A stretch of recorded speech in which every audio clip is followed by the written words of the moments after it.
Hai semua, saya akan memberikan informasi lowongan kerja buat teman-teman yang sedang berjuang.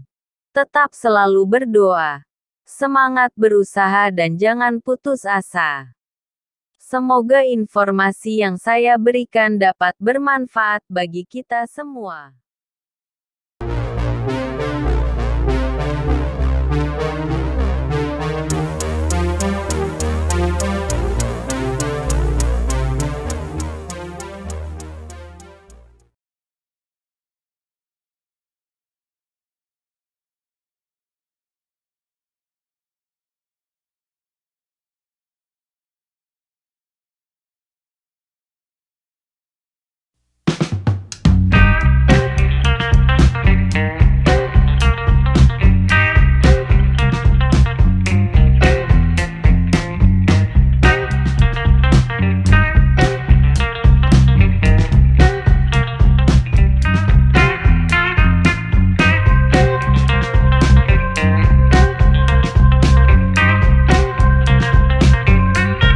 Semoga apa yang kalian impikan bisa terwujud dan sukses selalu.